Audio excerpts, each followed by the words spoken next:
Blog में आपका स्वागत है। जिस प्रकार से आप प्रतिक्रियाएं दर्ज करा रहे हैं, जिस प्रकार से आप मेरा हौसला अफजाई कर रहे हैं, उसके लिए मैं बहुत बहुत आभारी हूँ और आपका शुक्रिया अदा करता हूँ। जैसा कि आप देख रहे हैं, हम लगातार मोटिवेशनल स्टोरीज़ के माध्यम से कई लोगों को प्रभावित कर रहे हैं। यही आगे की श्रृंखला में भी रहेगा।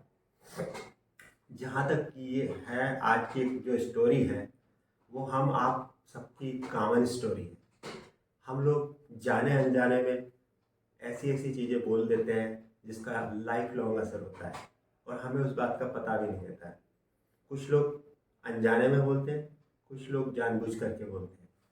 तो जैसा कि मैं बताना चाह रहा था कि कैसे हम इस टाइप की हरकतें करते हैं और कैसे हम इसको नोटिस में लें, तो इसके लिए शुरू करते हैं। दो सहेलियों के बीच में आपस में चर्चा हो रही है। एक सहेली दूसरी सहेली के यहाँ मिलने आई। अब ये जो पहली सहेली थी, इसको डिलीवरी हुई थी।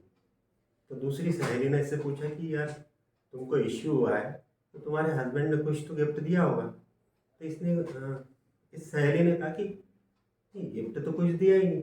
अरे वाह! जो मिलने आई थी उसने कहा अच्छा, कुछ भी नहीं दिया, मतलब तुम्हारे पति कुछ प्रेम ही नहीं करते। और इतना बोलना था। थोड़ी देर बातचीत हुई, वो चलती बनी। अब शाम को थका हारा उसका हस्बैंड आया, तो इसने अपना मुंह फुला के रखा था। तो उसने पूछा क्या हुआ, क्या नहीं हुआ। नहीं बोले, आपको कोई प्रेम नहीं है, और दुनिया भर की बातें होने लगी। दोनों के बीच में बुरी तरह से झगड़ा होने लगा, मनमुटाव हो गया। एक दो दिन बाद इतना ज़्यादा हो गया कि उनमें आपस में ही, मतलब इतना ज़्यादा हो गया कि अबोलापन आ गया, और हफ्ते भर बाद उन्हें डिवोर्स करा लिया। ऐसे ही दो दोस्त थे।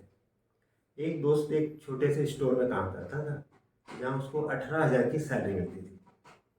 अपने दूसरे दोस्त उसके मिलने गए, दोनों के बीच में बातचीत हुई। पहले वाले ने पूछा, क्यों भाई, तुझे कितने पैसे मिलते हैं?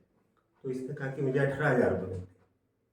बोले यार, इतनी महंगाई चल रही है, ये 18,000 में होता क्या है, और तुम काम कैसे कर रहे हो? तो इसने कहा यार, अब क्या करें, इतने ही मिलते हैं। तो बोले ऐसा नहीं, मालिक से भिड़ो, लड़ो, बोलो और दो। बात हो गई, दोस्त अलग अलग हो गए। दूसरे दिन ये काम पे गया।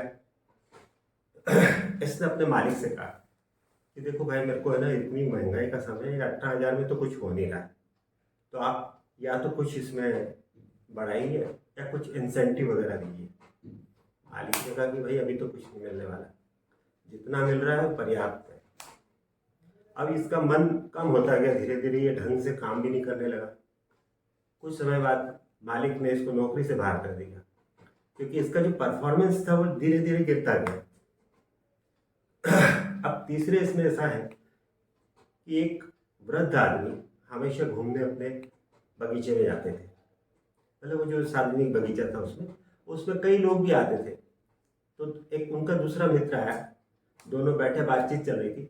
तो इसने इससे कहा कि भाई, अभी देखने में ऐसा आ रहा है कि यार, तुम्हारा जो बच्चा पहले रोज हर महीने आता था मिलने, अभी आजकल आता नहीं हो। तो इनने कहा नहीं यार, क्या है कि उसके ऑफिस में बहुत काम हो गया है, उसकी बीवी है, उसके बच्चे हैं, उसकी बहुत सारी रिस्पॉन्सिबिलिटी है, तो उसको उसमें भी टाइम लगता है। अच्छा, तो तुमने इतना उसको पढ़ाया लिखाया, मतलब साला तुम्हारे लिए टाइम नहीं है उसको।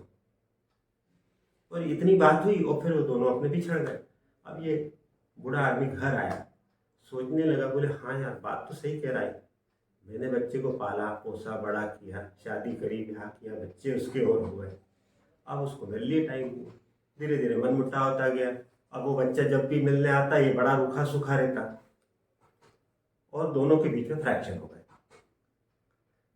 ऐसी ये तीन चीजें जो मैंने बताई, इसके अलावा भी ढेर सारी बातें होती हैं। और ये ऐसी बातें हैं कि जिस पर हमें हमेशा गौर करना रहता है कि सामने वाले का मकसद क्या है और हम क्या चाहते हैं।